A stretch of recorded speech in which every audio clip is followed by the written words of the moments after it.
Hi everyone, welcome back. Welcome back Hello. to, hi. Hello. Hello. Hi, everyone. Hi. Hello, everyone. Good to see all faces and some new faces too, and some new people have joined us. If you can just mute your audio for the first part, that would be great. Thank you.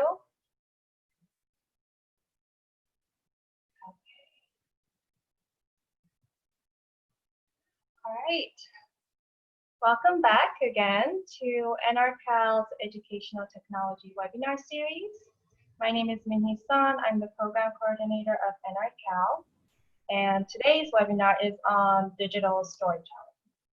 Before I pass it on to our wonderful presenter, Dr. Wren, a few announcements and reminders. Oops. The webinar is going to be recorded, and it's only for educational purposes and for archiving so that we can post it on our website. And if you want to review the materials, watch the video again, you can always go to our website and access all the PowerPoints and the recording. The webinar feedback link, again, I will share in the chat box at the end of the webinar. Please take a moment to share your feedback with us.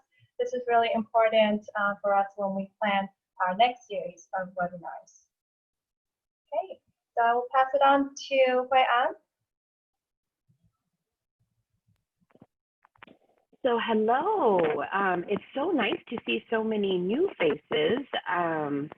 I am excited to share with you today my presentation. We're going to take, this is a great opportunity for me to let you know that we're going to take a little bit of a turn in the content that we've been presenting. And I wanted to kind of give you some, I want to make sure that all of our participants are good to go in regards to the way to use Zoom and how I will be using Zoom. So the best thing for us as participants is to be able to use the chat window. I already see that there's a few people in our window right now that are chatting and saying hello. I will be sending links through that chat window. So hopefully you're able to see the links. Let me see if I can fix my audio here. It looks like my audio is not working so great.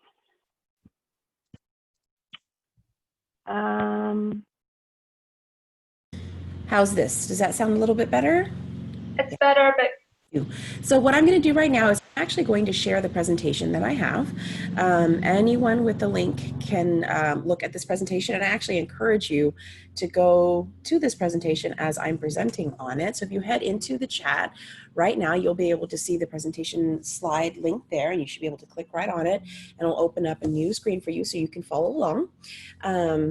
The purpose of today's presentation is all about digital storytelling, and that is such a huge topic. It's such a broad term. So I'm going to break it down for just a little bit of specificity, and then I'll show you different examples of each version. So first and foremost, let me tell you a little bit about myself. I am Hue-An Wren, and I work full-time as an instructional technology teacher on special assignment. What that means for me is I was a classroom teacher, and now I have since dedicated all of my time to learning and providing instructional technology support for our teachers. I'm also a professor in higher education, and I work in the master's program at Cal State Fullerton, as well as the admin credential program at UCI. So I have a lot of experience just with adult learners and using these technology tools to help change the landscape for teachers and really change the way teachers are working. First and foremost, today I wanted to let you know that we are going to be watching a lot of videos. What the purpose for me, for those of you who don't know me, I have a few people in here that I actually know from my district, but for those of you who don't know, I actually have a background in musical theater. And because I have a background in musical theater, I like to be an entertainer. And I think that's how digital storytelling works. What we do with this is that we are asking our students now to tell stories. And that's what digital storytelling is. And with all the tools that we have available, we can now entertain. So today I hope to entertain you a little bit with some of the movies that you'll be seeing and some of the videos that I have ready for you. Minhee, as we're moving through, I'm going to be watching your window. If the sound doesn't come through, can you let me know? And I will adjust accordingly so to make sure. So let's just talk about what is digital storytelling. Digital storytelling is a term that's been thrown around a lot recently, but what does it actually mean? And more importantly, what doesn't it mean? It's not about telling an isolated story, because it's about sharing and connecting experiences and perspectives with a community. Therefore, it's not only about telling a story. It's about contributing with others in a joint experience. And it's definitely not about creating media.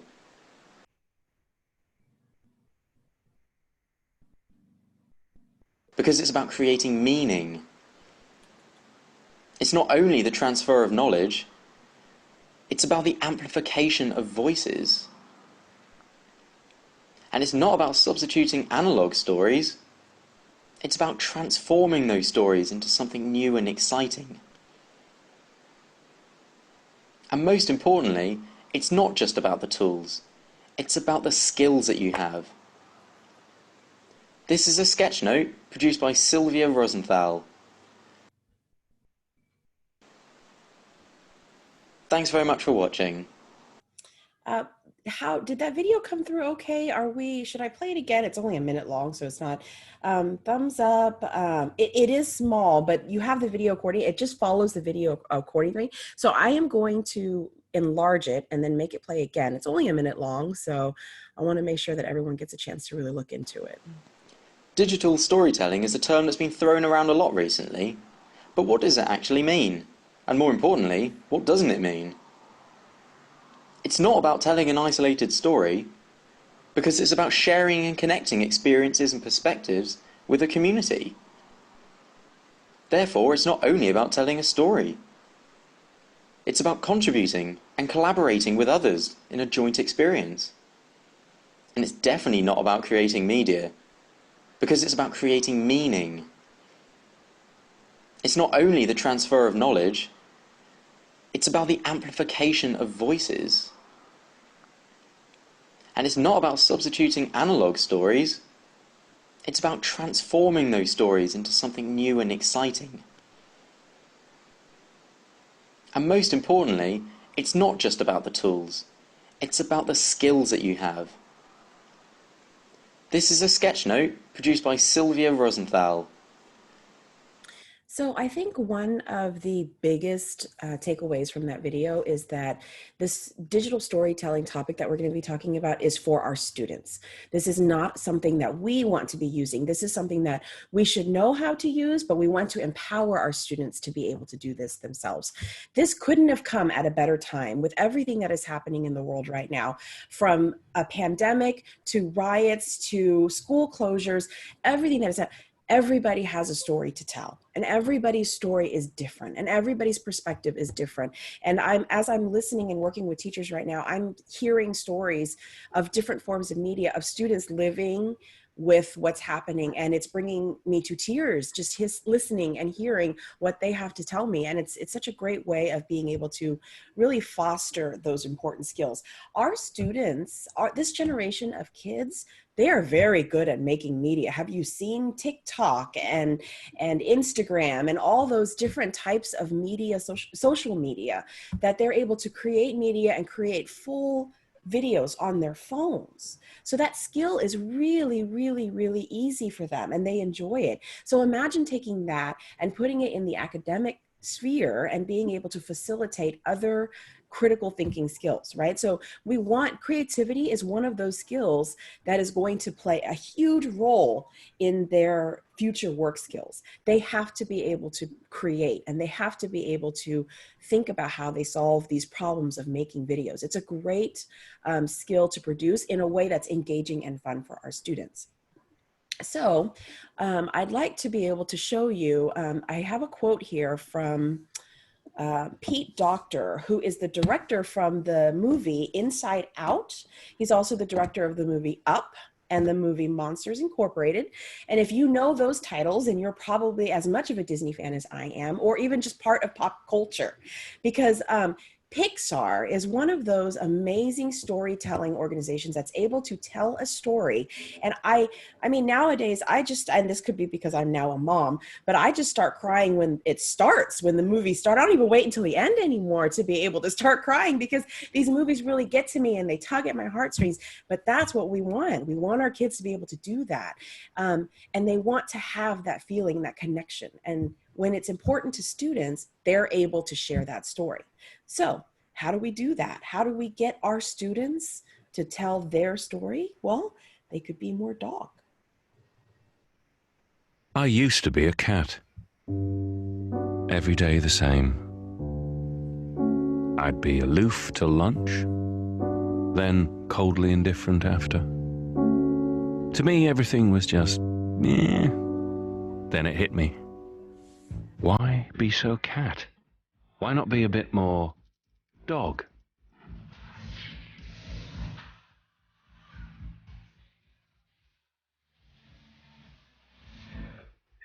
I mean, look at the world today. It's amazing. Running, amazing. Chasing cars, amazing. Sticks, amazing. Carpe diem. It means grab the frisbee.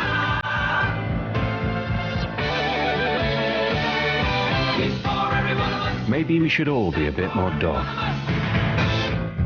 Be more dog. O2.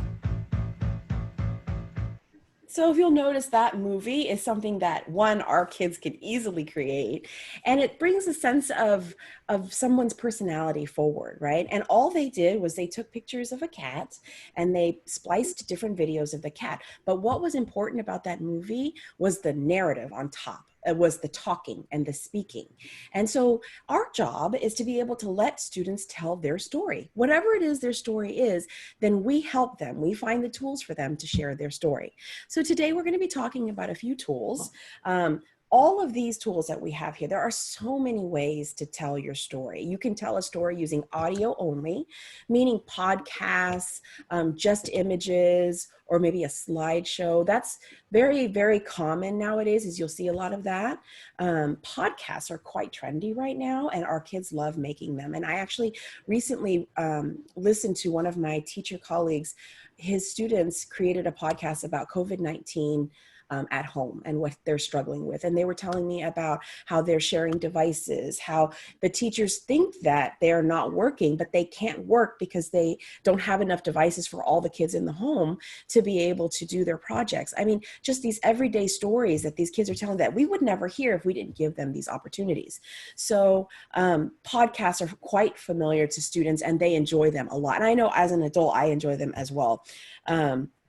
Videos. So you saw the dog video, and you saw, all of the other different types of quick videos that our students are creating, but then also longer videos, vlogs, or any type of media that really can be shared can be part of your storytelling. And then of course, writing, right? Writing in digital format is still storytelling. Some of our students prefer to write stories. And that's how you could also tell a story, is you can write it. You can use comics to create the drawings, journals. Those are all versions of digital storytelling. So one of the easiest and best ways I have found to spark writing is through using their language.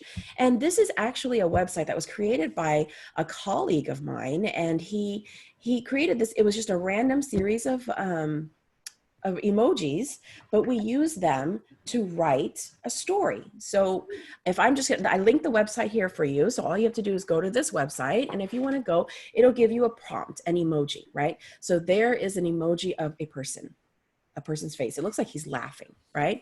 So here's the story. I'm going to write this story right now. I woke up today and I was laughing about my dream. And then I had to get on the bus so that I could go to work. And then on that bus, I could smell right next to me, someone smelled like fish. I was all fed up and I did not want to sit next to that person anymore. and then I went to go eat lunch. I mean, there were so many different things I could have gone. And the beauty of these emojis, and especially for us in our, in a dual language program or any program that focuses on language, these emojis have no words. So this same exact prompt can be done in any language. It can be done in English for our English language learners, but it could be done in any other language that you're teaching as well. So I love the ability for these emoji prompts to really transcend English. It doesn't have to be writing in English. So it can be in any language. It's a great version of just writing stories as they're talking through these emojis. And our students know emojis very well. Sometimes our emojis, they have to, they know them better than I do. Oftentimes I see people put an emoji in and they're like, did you know that you just gave this kind of emoji? And I went, oh, I didn't, it's so small on my phone. I don't know how that works. So I had a question in the chat and they were asking how to make the emojis come up. So here's the emoji and then you just press this button right here. So it starts with a random emoji and then you press and then. So if you guys want to give it a try, here's your first sentence right here. Okay, I'm gonna push the button so that we get another emoji. There's another one, and it's random. I don't know what's coming. It's just a random emoji that's coming. And so right now we have our students write their next sentence. And so here's another one, and they write another sentence. The joy in this is that they don't know, nobody knows what emoji is coming next.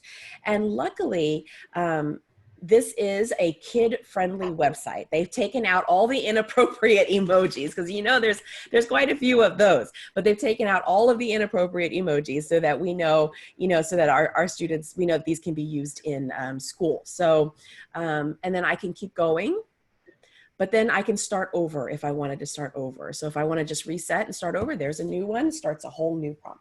Very simple website, but wonderful to use as maybe a warm up or maybe as a closing or as a brain break even. You can have them write, you can have them speak, you can have them record it in some other way, either through a digital format, or you can have them record it on Flipgrid. Really easy ways of doing it. So that's the random emoji generator. One other way of telling stories digitally is through comics. Our kids are very familiar with comics, and it's been touted for so long that comics, are still literary skills. It's still not easy to write a comic book without having a solid story behind it. So what we like to do is we like to have this make-believe comics website. And this website here just allows you to create your own comic book. One of the things I do not like about this is that it does have ads. So I like to use this for myself to create, but if you do have students who create it, really be wary of where they are. There's a lot of different resources here for you if you're looking around in this comic area, right? So if you want to create your comic, you can just click on Create Comic. You can choose how many panels you want here. You can choose how many character themes you want. Oh, there's a new COVID-19 diary. So that's kind of cool. They have all these characters from COVID-19 that you can use, right? You can say all these things. So it's a really nice way of just creating comics and telling a story in a way that works for them. So that's Make Believe Comics, and both of these come from the Make Believes section. One other way, and I have used this in my classroom, and when I used it in my classroom, this strategy, I thought for sure my kids would not be interested, simply because there's a lot amount of work that goes into it from the student side. There is a lot of work that goes behind the scenes, but once you figure it all out and you get it all finished, it looks really good. And this is stop motion animation. And for those of you who know, we've probably seen stop motion animation in so many different types of cartoons and media, even before TV got as sophisticated as it is now. But this is an example of what it would look like.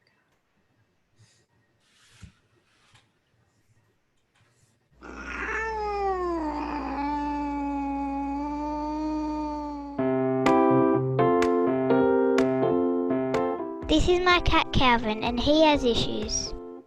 He doesn't enjoy being patted or picked up. In fact, he doesn't like being looked at all. He only enjoys eating dog food. And he only likes sleeping on our prickly outside mat. But yesterday a curious thing happened. Calvin had disappeared. I looked everywhere for him. I worried. What if he had found another family that he liked more? Or if he had found he really enjoyed eating out of another dog's bowl? Or if he discovered a better place to sleep? Things were not the same. Even though Calvin had issues, I needed him back. After school, I heard a curious, angry noise coming from our backyard. A closer look discovered a familiar tail high in the tree. It was Calvin. I think he was pleased to see me, but I wasn't sure. Even though my cat Calvin has issues, I love him. And I know deep, deep, deep down he loves me too, I think.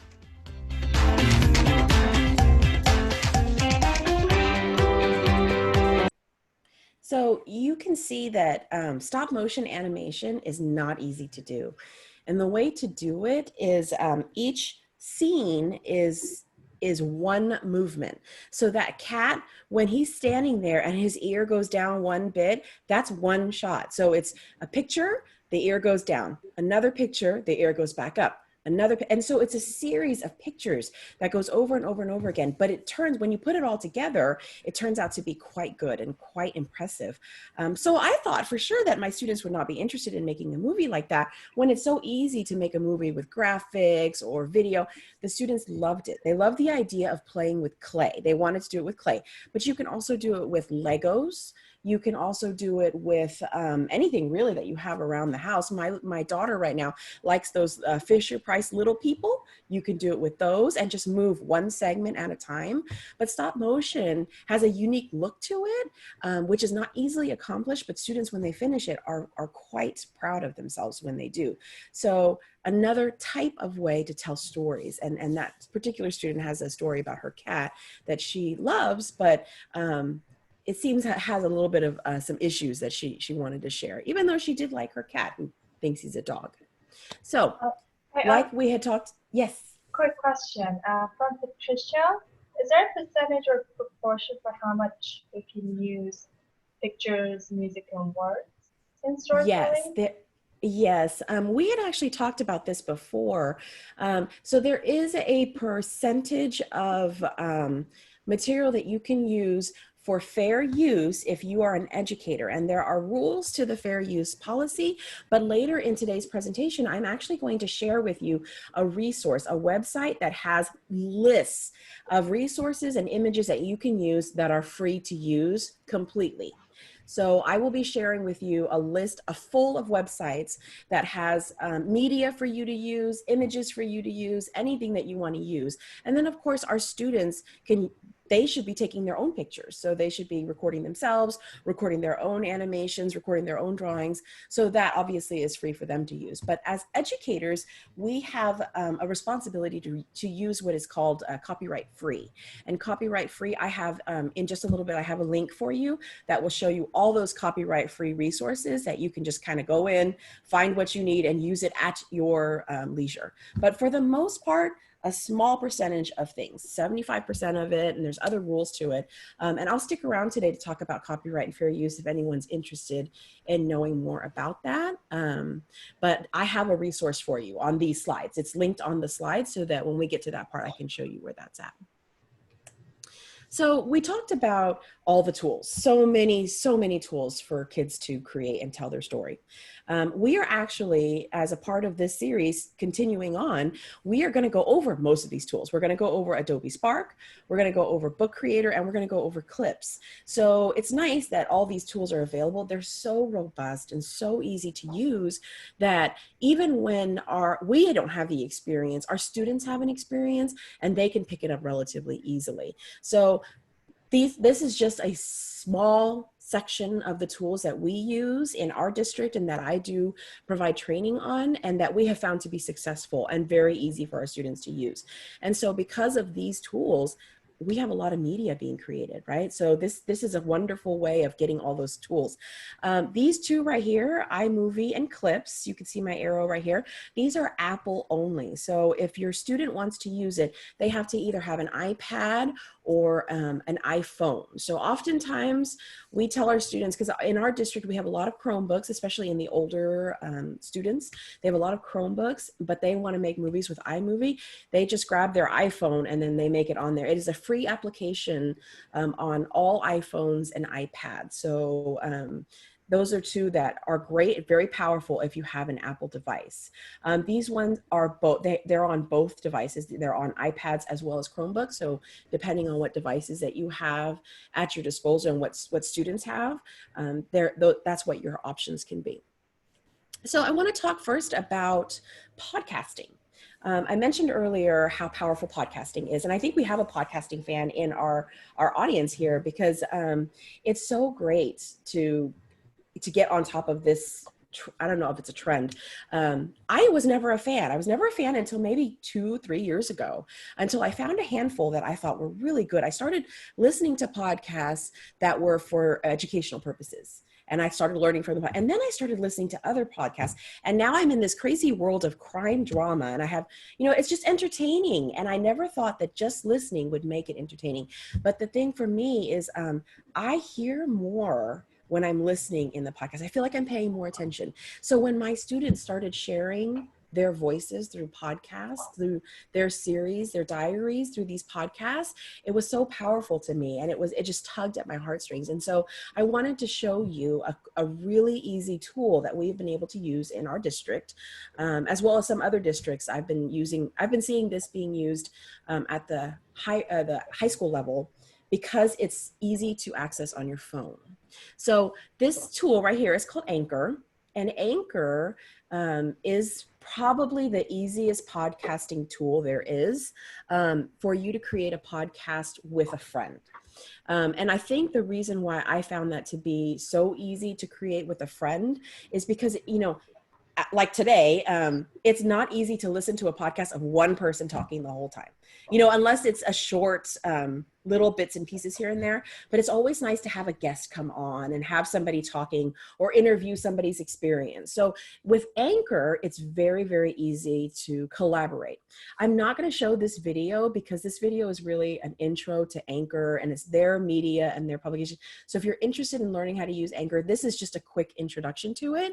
But if I were just to show you really quickly what it looks like, this is how it looks on my Android phone. And most kids, when they use Anchor, and you can use Anchor on the website through a Chromebook, or you can download the app.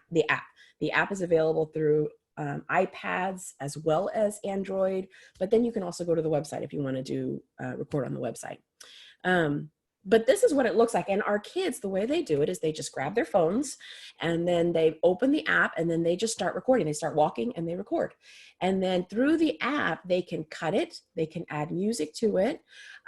If they decide, you know what, I'm going to do something real quick and I'm going to call my friend and I'm going to have them add, and we're going to just shoot and talk together. And we're going to have this conversation over Anchor. So they can do that. They can copy the link in Anchor and invite a friend. And then it'll send them the link. It can text it to them, or it can email it to them. And our kids are all about texting. So text is probably the best way. The other friend will find the text, they'll open the app, and they'll both just talk to each other as if they're talking on the phone, but then they're recording it, and then they can publish it for other people to listen. It's a wonderful way to get students collaborating. It's a wonderful way to get students working together when we're all working at home. That's the beauty of this, is these podcasts started going really, really, really fast because kids needed each other. There was no way for them to talk to each other and hang out with each other. So they were doing this. They were creating these podcasts to share their lived experience together. So it was a wonderful way for them to express frustrations, share gratitude. The amount of podcasts that were being published during graduation time was unbelievable because the students were so excited about graduation. And with graduation, it's fun if you have friends with you. So they were talking to each other, they were sharing podcasts, they were sharing their experience, and it was just a great way for them to document everything, almost like a little bit of a journal. And it was a wonderful way for them to tell their story. Really, really great perspective using Anchor. So now let's talk about video. Video to me has always been my favorite. I've enjoyed creating movies. I enjoyed doing that in my classroom. It's always been my first go-to way of digital storytelling, just because it's powerful. And I talked to you earlier about how powerful Pixar can be with their digital storytelling. But with video, the one part that people miss a lot and our students miss is that they don't plan, right? With TikTok and Instagram stories, they just go, they just record and then they go. There's no editing, there's no planning. And so you lose a lot of the critical thinking aspect of it. So with movies and creating video, they have to plan. And that is 75% of the work is planning. So if you're going to do a video creating project, 75% of your time should be planning. 25% of your time should be shooting the movie and editing. That's how important that is. And I think people misunderstand that. And if you cut that planning time short, the video will be no good. You know, it'll be better if you have that planning time. And shooting it will go a lot faster. And then you end up with a lot more time editing, trying to get things the way you want it to get. So what I like to use for planning is a storyboard. And this is a link here to a binder full of storyboards. You can use whatever storyboard you like. There are so many of them. And if you prefer, you can even create your own. Go into Google Slides or Google Drawings or Microsoft Word, create your own and give these to students. I like to create them in Google, and then you can pass them over in Google Classroom, and each student will get their own and they'll write it up and when I was teaching, I was in elementary school, so my students were 3rd, 4th, and 5th, and they would have to get their storyboard approved by me before they were allowed access to the iPads to start filming. And that was great because I only had 5 iPads and I had 36 kids. So it actually worked out quite well in that the students, they would end up taking turns. And the beauty of doing it that way is the majority of the time is spent with them creating the storyboard. And then when they got to the filming part, that went quickly. So they used those 5 iPads and then another set of students could use it. So it was really nice the way that I had that approval process. It worked out really well for students. After you use a storyboard, then you start editing, and that's when you would use these tools here.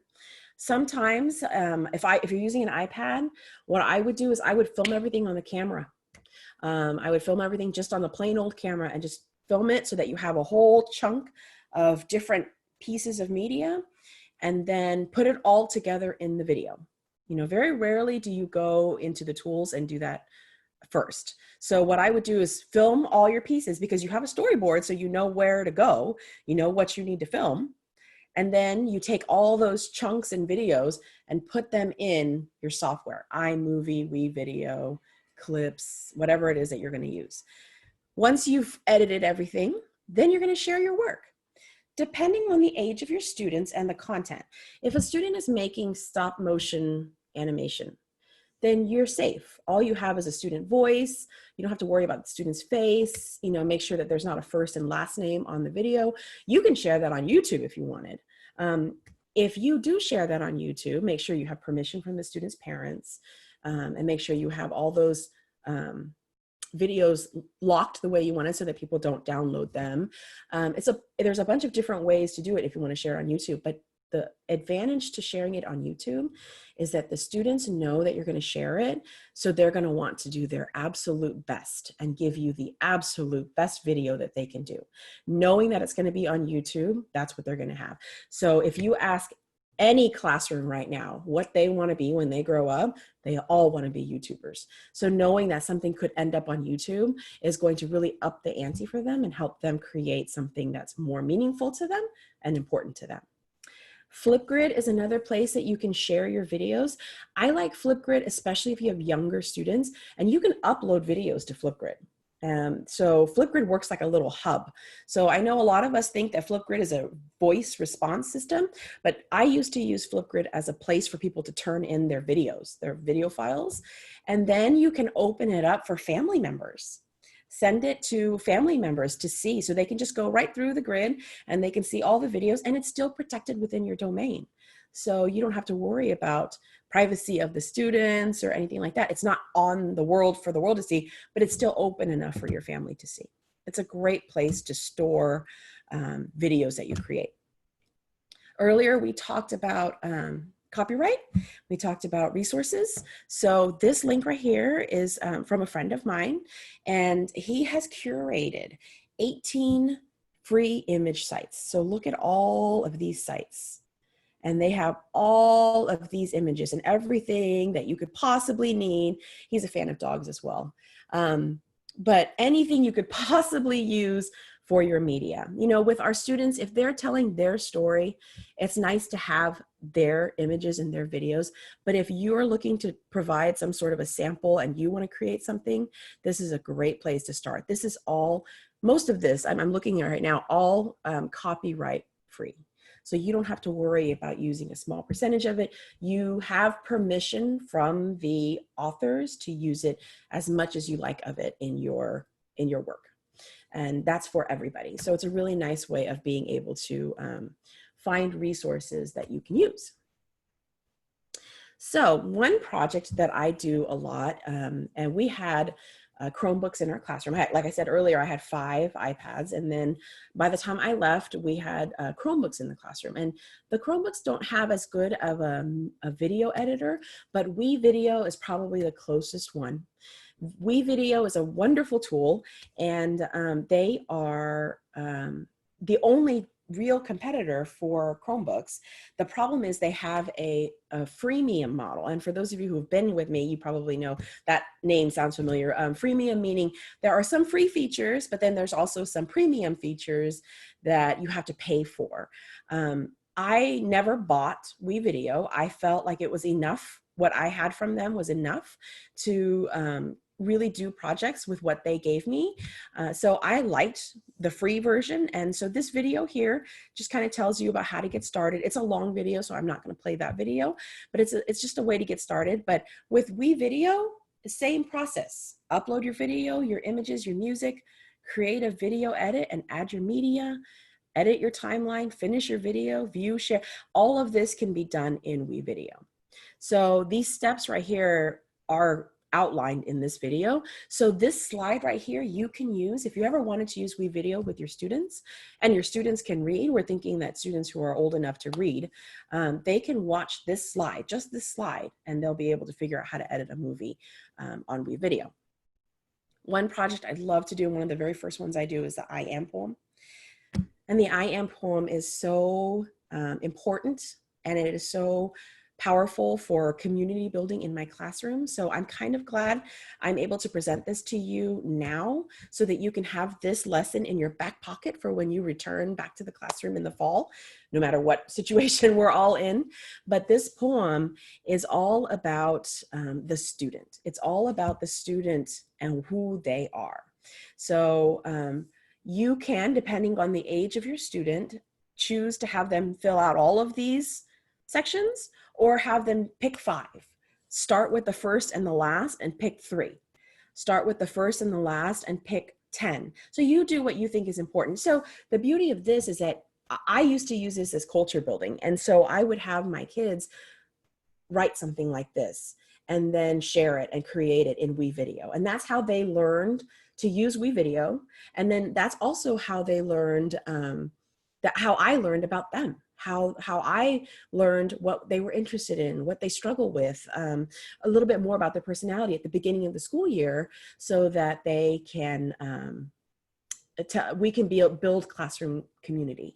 And when you click on that link, what's going to happen is when you click right here on these little blue words, you will get this screen right here. And all you have to do is click on this blue button here, and it will make a copy of this document to put in your Google Drive.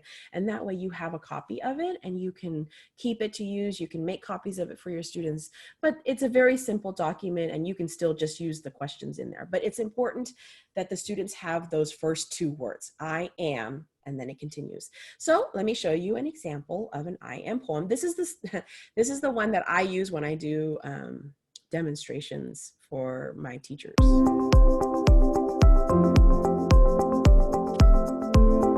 I am a teacher on special assignment. I wonder if my accomplishments will have an effect on our students. I hear the excitement in our teachers. I see the amazing potential of tech in our students' hands. I want other teachers to feel my passion. I am a teacher on special assignment. So everything in that video was free.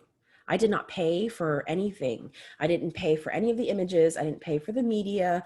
I didn't pay for, and you notice I didn't have any of my own pictures in there. That was all pictures from WeVideo.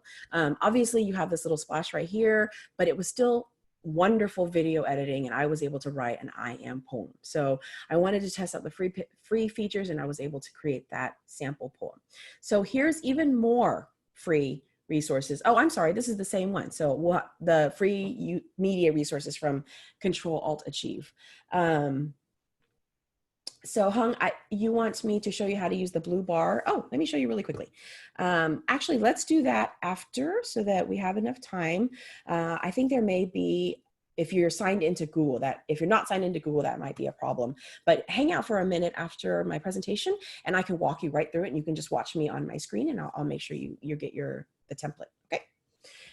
Okay, so that is the I am poem. Very powerful, very important to do with your students at the beginning of the year, just so that you have that ability to share and learn about your students. So as I normally do, I always give you time to explore. And I have found that this group loves to explore different things. So I have found that some of you like doing this, some of you like doing this. So for today, I'm going to give you a full menu of things to explore. There are a couple of things. I'm only going to set the timer for 5 minutes. I'm going to be really strict about this 5 minutes, okay? So I'm going to set the timer for 5 minutes and allow you to kind of explore the resources. Hopefully you have this presentation. Minhee, would you mind sharing the presentation again in the link, in the chat link for people who came late? You can go back and explore the emoji prompt. Remember on slide 8 when we talked about the emoji prompt, you can go to that comic book website, go back and explore that comic book website. You can look at the I am poem and learn about how to use that in WeVideo. Or we talked about Pixar. This is a Khan Academy lesson. It's a whole unit in Khan Academy that you can just give to your students. And Khan Academy does all of the teaching. And they teach you how to tell a story. And they use Pixar in a Box, and they use a lot of the resources from Pixar, the Lightbox Studios, which is the name of the company that does all the graphics and animation. So that's a full Khan Academy suite of tools if you want to look into that. And then here is a stop motion animation resource, a website that has everything you could possibly need to create stop motion animation videos, something that even your students can use if you ever wanted to use that there. So I'm going to start the timer I'm going to look at the clock, and in 5 minutes, I'm going to pull you back together for a short closing. And then Hung, if you want, I can chat with you now about how to grab that template. So go ahead and take a look around and explore some of these resources. Hung, do you want to chat privately, or can I just show you on my screen how to do that? Yes, if that doesn't bother everyone, or if you want to share the whole screen to everyone while they're exploring, if they don't mind. Yeah. Yeah, and that's usually what I do. I have a hard time sitting here, and poor He has listened to me doing that often. I have a hard time sitting here for 5 minutes and just being quiet. So this will give me an opportunity to say something while everyone is exploring, and everyone has my permission to not listen if this does not pertain to you. So I'm going to go back to the I Am poem, which is on slide 17. And here's that document, that template. So if you're on my slideshow, which the link Minhee just posted in the chat, go to slide 17, and then you're here on the plan, and all you have to do is click the blue button here. And when you get to this screen, you should see this is blocked. You can't really do anything with it. I mean, you could copy and paste the whole thing, but it's kind of blocked. What I've done is I've created a template. I'm forcing a template. So when you click on this blue button, do you see this button in the top corner here? When you click on that button, it's going to ask you, or actually, I guess it doesn't ask you, it's just going to make a copy. This copy right now belongs to you. This is not my copy. So, and I know that it's not my copy. Well, it is my copy, but it will be your copy. I know that because all these tools are here. If it belonged to me, none of these tools would be here. So this is all for you. And so what you would do is, now this is a template that you have. If you want to share it with your students, I would probably use Google Classroom. You could copy and paste it and have them find the link, depending on what you would normally do. What grade level do you teach? What age is your students? I'm thinking of the 4th, 5th grade when they could do Google Classroom, but then have everyone get a template just like what you did, but on my side, how do I set it up? Okay, so if you're using Google Classroom, it's even easier. Google Classroom will allow you to make a copy for every student. So when you click an assignment, I wonder if I have a Google Classroom here. We're going to go on a Google tour. If you're using Google Classroom, oh, I don't have one. Oh, here we go. I guess I can create a class.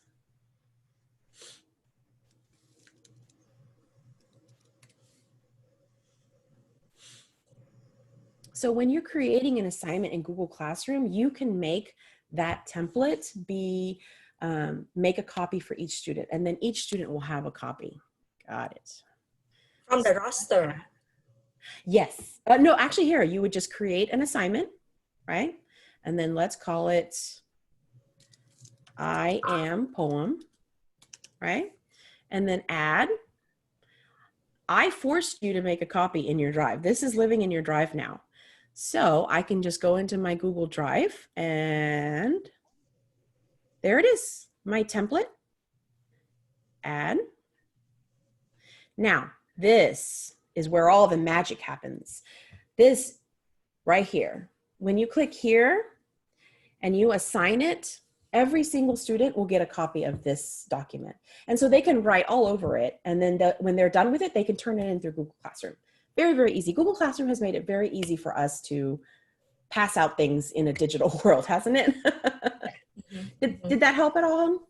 Yes, so that's for Google Classroom. And just for generic presentation, like you just did, I want to see how I set up that blue bar that says use it. Oh, here we go. So that's a secret. It's a secret. It's a secret tip for advanced Googlers. So this is what we do. This is here. Listen carefully for this tip. Here is my link, right? This is my document. I go to this share link. Normally, if I want to share something with you, I open it to right here, anyone with the link, right? So I'm going to open this to anyone with the link. You have to make sure that says anyone with a link can view. Okay, you open that to that. Now, what I do is I take this link, copy the link, and I'm going to go to, where can I put this? Here, I'll just put it right here. Okay. And then I'm going to make a hyperlink. I'm going to paste that link, but here's the secret. You delete this part right here. Oh, okay? And you change it to template /preview. From the word edit on, you change it to template /preview. There you go. And now, when you click on it, you're going to have the preview. Okay. Okay, so got it. So template. Yes, so I am going to send you a link. Oh my goodness, learning. That's a great tip. Oh, yeah. It is a great tip. I am going to send you guys a link that you are going to love. Yeah. This is another friend of mine, Tony Vincent. I'm just going to put his blog in the chat. You're going to learn a lot from that guy. This is how I learned that trick. Okay, so visit his website. He's got a lot of wonderful things that you can explore, but he taught me how to do the template. Let's see here if I can find, I can't seem to find, but I know he has a lot of resources, and that's how I found the template resource, but he has a lot of things that you can do. So wonderful. Here's fantastic learning activities with Google Drawings. Really, really great educator and lots of resources. Ryan, can you share in the chat that exact word you used for the URL? It was template/preview. Okay. Mm-hmm. So you would do template/preview. That's what you do. Let me see if I can. You're welcome. Let me see if I can find his actual. Here we go. You guys, this is it. This is where I got it. Right? So look at his work is just so good. I mean, I'm so proud. I get so giddy when I know him. Here it is. Here's a preview. So I'm going to share this link also in the chat if you guys want to grab that. There you go. Okay. I'm way past my 5 minutes. Okay. Thank you. You're welcome. I mean, there are just so many different things that you can do. And this lesson is just there's so many resources. It's really hard to keep to one tool. But I am a fan who this person is a wonderful storyteller. He's actually the director behind Kid President. And I'm sure if you know who Kid President is, he's no longer a kid. So he's no longer Kid President because he's all grown up now, but he is the brother who created that. So when I saw this video, I thought this was the best way to end today's presentation. So. Hi, my name is Brad, and I wrote a story for us, and it's called The Songs Birds Sing. It's kind of scrappy, the drawings are messy, but it's just something I felt like I needed to get out into the world. Maybe somebody else needed a pep talk too. All the birds sing beautiful songs. It's what they were made to do. But every now and then, like us, even birds forget that too. Meet this little bird named Rodney. He's quiet as can be. He has so many songs to sing, but he's just hiding in his tree. He listens as the other birds, with their voices fill the air, wishing he could also sing like them without a care. One day a squirrel, who was Rodney's friend, climbed up and asked him, "Why? You stay in your nest and seem so blue. Bird friend, what makes you so shy?" Rodney the bird lowered his head and softly began to cry. He said, "It's time I told you, here goes. You're my friend, I have no reason to lie. All the other birds sing with such ease, like Claire, Cardinal, James. But I could never sing my song. You see, it just doesn't sound the same.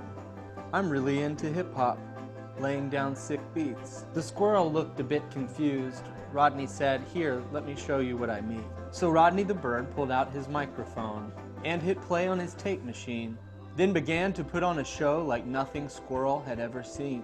Rhymes that filled and shook the branches and lit up the tree that day, the sound of which all the other birds simply couldn't look away. "What is Rodney doing?" said one bird. Others asked, "Is something wrong? I'm not sure what I'm hearing, but I don't think it's called a song. Did he just sing a piece from Cardinal mixed with a piece directly from Claire? I think it's called a remix," said one bird. The birds had never thought to share. Some of the birds were upset. Some left and yelled nasty tweets. But many of them hung around to hear even more of these strange new beats. Rodney hadn't realized how far his sound had spread. For all these years, he's had these songs locked up inside his head. Now all around him, birds were dancing as far as his eyes could see. That's what happens when you're brave enough to sing what you were made to sing. So sing on, little birds. Sing right now, the songs that must be sung. The world needs your new, different music. dear birds, you're the ones. Don't keep your songs locked away, for fear other birds you might annoy. The world's in need of brave birds who say they'll bravely sing with joy.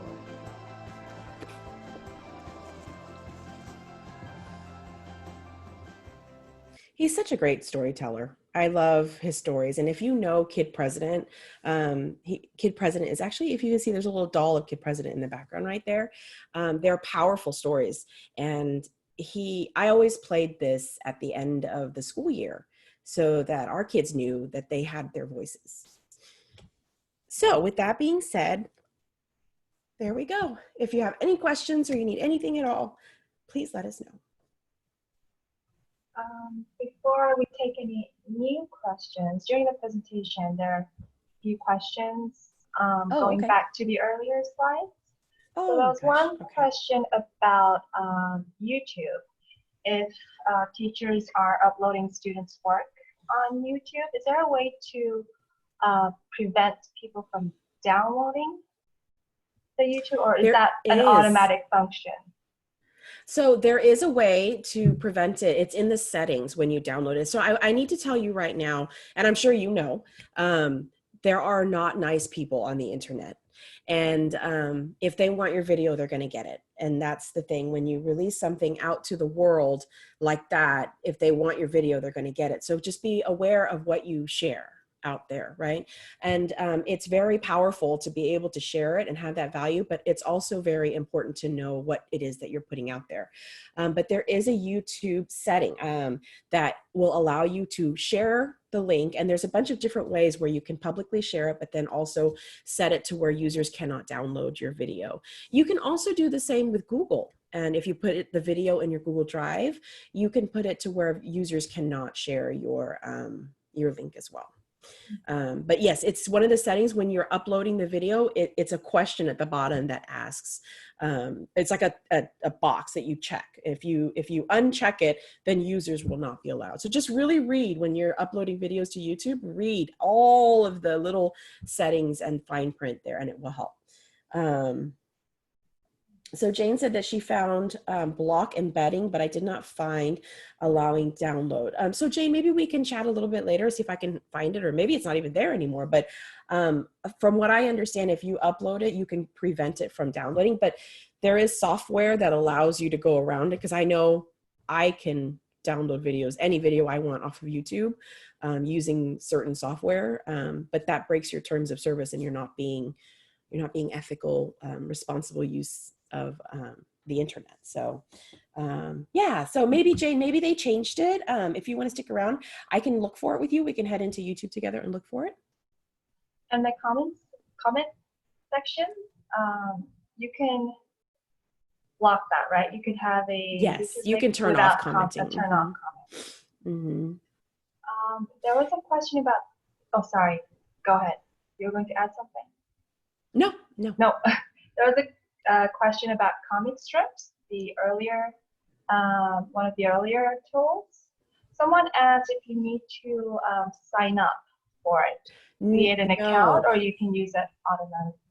You can use it free. You may have to sign up to export your comic. So if you create it and then you just pull the graphic off, that's free to use. There is no account signing up.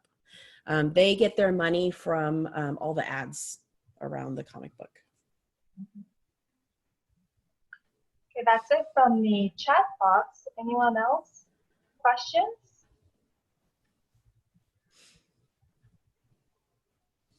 I have a question from Gina Lee. What apps do you recommend to download YouTube videos and edit them for lessons?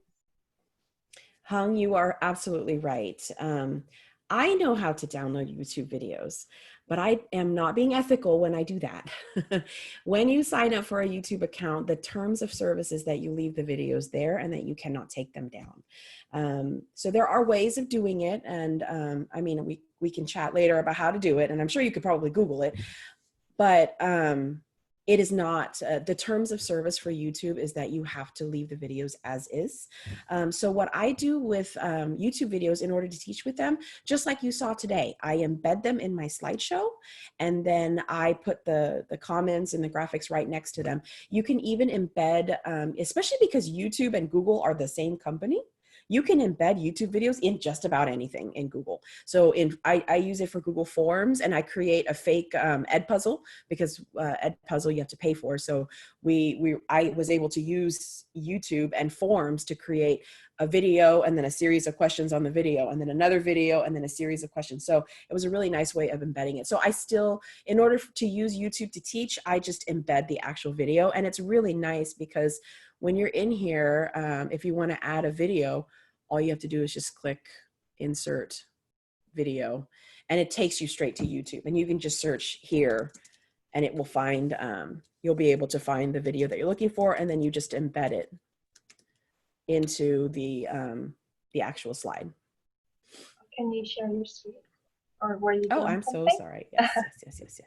I was showing you and I didn't have my screen shared. Here we go. So what I did was I went into insert video, and I did a search, and there's my Kid President video, and I just embed it here. And what's great is when you embed it in Google Slides, on the far corner right here, you can even tell it when to start and when to stop. This is a 7-minute video. I don't know if I want to show my students all 7 minutes of this video. I can say start it at 2 minutes if I wanted, right? Use current time. And then end it at 5 minutes if I wanted. But it's a really nice way. That's how I would use video when I teach. Instead of downloading the video, I would use the video this way when I teach. Get rid of that for you guys. Thank you. Any other? One last question. It is 5:01. Maybe I'll just do wrap up. I'll share the feedback link and wrap up. And if you have any last questions, maybe you can use the chat box.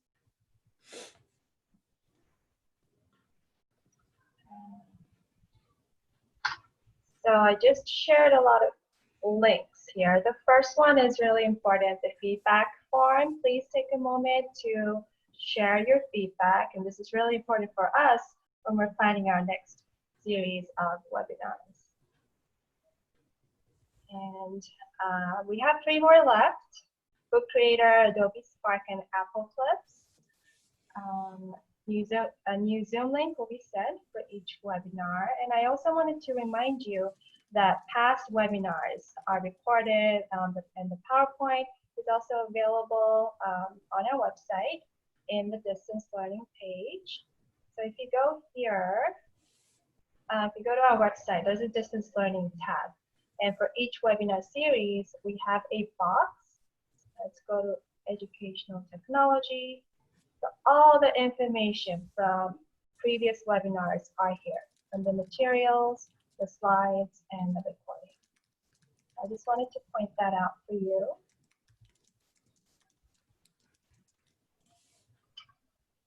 The webinar feedback. The Center for Creativity and Critical Thinking also has some online art workshops and professional development series and webinars. Please check out the link if you're interested. And lastly, Cal State University Fullerton College of Education offers different programs, credential programs, master's programs, and affiliate programs. I also shared that link with you in the chat. That's it from us. NRCAL, we look forward to seeing you next week. Okay, and Faian, are you still getting some questions? Lots of thank yous.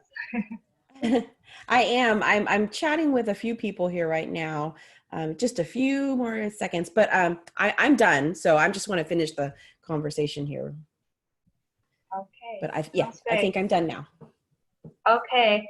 Thank you. Thank you for joining us, and we'll see you next week, Thursday at 4. Bye, everyone. Thank you. Bye.